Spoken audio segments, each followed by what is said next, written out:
Assalamualaikum warahmatullahi wabarakatuh. Kami dari kelompok 6 akan mempresentasikan materi kaidah kutipan serta problematika untuk tugas bahasa Indonesia. Anggota kelompok kami ada Tri Putra Pranata, Muhibah Rosyad, Nanang Kosim, Husul Maisaroh, dan dengan saya sendiri Asok Zuhal. Oke, lanjut ke materi pengertian kutipan. Pada umumnya, kutipan bersumber dari bahan-bahan tertulis, seperti buku, majalah, jurnal, surat kabar, dan website. Akan tetapi, kutipan juga bisa diambil dari penuturan lisan, seperti wawancara, pidato, atau ceramah. Dalam penulisan ilmiah, kutipan yang didasarkan pada penuturan lisan biasanya perlu dimintakan pengesahannya dari penutur yang bersangkutan. Tanpa pengesahan, kutipan seperti ini sering diragukan keabsahannya. Assalamualaikum warahmatullahi wabarakatuh. Nama saya Kusnul Masyaroh, NIM 181. Saya di sini akan menjelaskan bagian B, jenis-jenis kutipan. 1. Ada kutipan langsung. Kutipan langsung merupakan pinjaman pendapat seorang pengarang dengan mengambil teks secara lengkap dari sebuah teks asli dan ditulis apa adanya. Kutipan langsung dibagi menjadi dua bagian, yaitu kutipan langsung panjang dan kutipan tidak langsung pendek. A. Kutipan langsung panjang, yaitu dinamakan kutipan langsung panjang jika kata lebih dari 40 kata atau lebih dari 3 baris ketikan. Kaidah penulisannya: 1. Teks diketik dalam spasi tunggal. 2. Teks kutipan tidak dimasukkan dalam teks, tetapi ditempatkan pada tempat tersendiri. 3.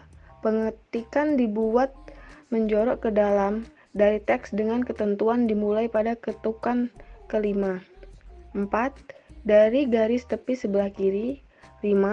Kutipan langsung panjang tidak diapit dengan tanda petik. 6. Sumber kutipan berupa nama pengarang, tahun terbit, serta halaman dari sumber rujukan tidak dimasukkan ke dalam teks kutipan. Bagian B, kutipan langsung pendek, yaitu dinamakan kutipan langsung pendek jika kutipan tersebut kurang dari 40 kata, kurang dari 3 baris. Kutipan ini dapat ditulis integral dalam teks. Kaidah penulisannya ada 3, yaitu 1. Ditulis dalam teks dengan mengikuti jarak spasi teks yang diikuti. 2. Diapit dengan tanda petik. 3. Sumber kutipan dapat diletakkan di awal atau di belakang. Jika peletakan sumber kutipan di awal, maka nama sumber ditulis di luar tanda kurung, sedangkan tahun terbit dan nomor halaman ditulis dalam kurung. Saya Nanang Kosim, NIM 162. Di sini saya akan menjelaskan di slide yang kelima, yaitu kutipan tidak langsung. Kutipan tidak langsung merupakan pinjaman pendapat seorang pengarang yang dikemukakan dengan gaya penulis berupa intisari pendapat tersebut dan ditulis tanpa tanda kutip serta terpadu dengan teks. Kutipan tidak langsung dibagi menjadi dua bagian, yaitu A. Kutipan tidak langsung panjang. Dinamakan kutipan tidak langsung panjang jika kutipan lebih dari satu paragraf. Kaidah penulisannya dibagi menjadi 3 bagian. Yang pertama, tulis nama sumber kutipan untuk memulai, kemudian tulis sumber kutipan di akhir kalimat kutipan. Kedua, tidak ditulis dalam tanda petik. Ketiga, ketentuan spasi dan margin sama dengan teks yang lain. Poin yang kedua yaitu kutipan tidak langsung pendek. Dinamakan kutipan tidak langsung pendek jika kutipan hanya satu paragraf atau hanya berupa kalimat saja. Kaidah penulisannya dibagi menjadi 3 bagian, yaitu 1. Ditulis integral dalam teks. 2. Tidak ditulis di antara tanda petik. 3. Sumber kutipan dapat diletakkan di awal dan di akhir. Mungkin hanya ini yang dapat saya sampaikan. Selanjutnya akan dijelaskan oleh teman saya. Nama saya Muhammad Ibar Rosad, NIM 275. Di sini saya akan menjelaskan PPT di slide 78 yang terkait dengan prinsip-prinsip kutipan. Pada waktu membuat kutipan, penulis perlu memperhatikan 4 prinsip, yaitu yang pertama, Jangan mengadakan perubahan. Ketika mengutip secara langsung, penulis tidak boleh mengubah kata-kata atau teknik penulisan dari teks asli tanpa memberikan penjelasan. Dalam penulisan karya ilmiah seperti artikel, jurnal, skripsi, maupun disertasi, seringkali digunakan berbagai kutipan, pinjaman, pendapat, atau ucapan seseorang untuk mendukung, menjelaskan, membuktikan, atau menegaskan ide-ide tertentu, memberikan hasil yang lebih baik. Yang kedua, jangan membuat kutipan yang sangat panjang. Dalam mengambil sebuah kutipan, hendaknya kutipan itu tidak terlalu panjang, misalnya 1 halaman atau lebih. Hal ini perlu diingat untuk mencegah 2 hal. Pertama, agar tulisan tersebut tidak terkesan sebagai suatu salinan dari karya orang lain. Kedua, agar tidak merusak atau mengganggu uraian yang sebenarnya. Jika seorang penulis merasa perlu memasukkan kutipan yang panjang, kutipan itu sebaiknya ditempatkan pada bagian lampiran. Sekian dari saya, yang selanjutnya dilanjutkan oleh teman saya. Yang ketiga, cara-cara memasukkan kutipan tidak langsung. Yang pertama, kutipan boleh diawali oleh informasi tentang sumber yang mencakup nama belakang pengarang, yang kemudian di dalam tanda kurung diikuti oleh tahun terbit dan nomor halaman. Sumber kutipan yang keduanya dipisahkan oleh tanda titik 2. Yang kedua, kutipan tersebut diintegrasikan langsung dengan teks.